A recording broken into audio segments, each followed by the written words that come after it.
By the third week, Ethan Rowe began to notice patterns. Not in what happened to him, but in what happened around him. The city didn't feel broken. It felt slightly misaligned. Ethan noticed it first in places that relied on precision. Transit platforms where doors opened a fraction too long, elevators that paused between floors before correcting, digital displays that refreshed twice before settling. Minor things. The kind of irregularities people blamed on maintenance delays or outdated software. Ethan understood better. He had once occupied a place in those systems, not as a priority, not as a VIP, as a data point. And data points, when removed improperly, leave shadows. Ethan sat on a bench near a municipal office and watched employees badge in. One woman scanned her card. The gate opened. She walked through. The next man scanned his card. The gate hesitated. Not enough to deny him, just enough to question. Then it opened.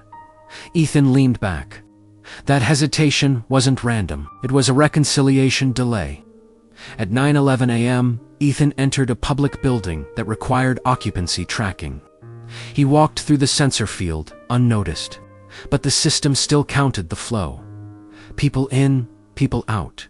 The count drifted, not by much. One extra, then zeroed. Then one missing. Ethan watched a facilities worker frown at a tablet. The worker tapped the screen, refreshed, shrugged. Must be lag, he muttered. Lag was a convenient word. It suggested time would correct it. Ethan knew better. Lag suggested the system was still looking for something.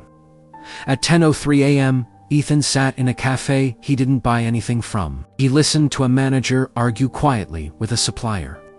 There's an unassigned delivery, the manager said. It shows as completed, but there's no recipient. The supplier insisted it was signed for. A name was listed.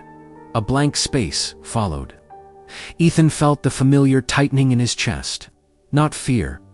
Recognition he wasn't being tracked.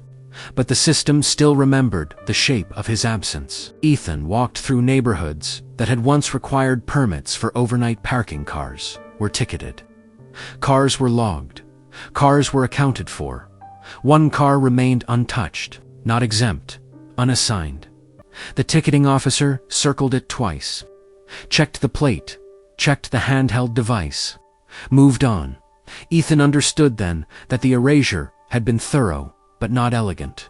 It removed him, not the dependencies built around him. Every system assumed reconciliation would happen eventually. That missing data would be replaced. That errors would correct, but there was nothing to replace him with. No substitute record, no reassigned identity, just a void with edges. By afternoon, Ethan began to test a theory.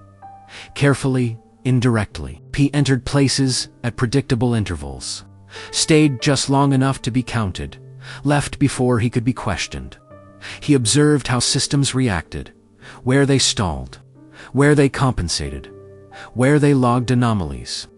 Ethan wasn't interfering. He was sampling.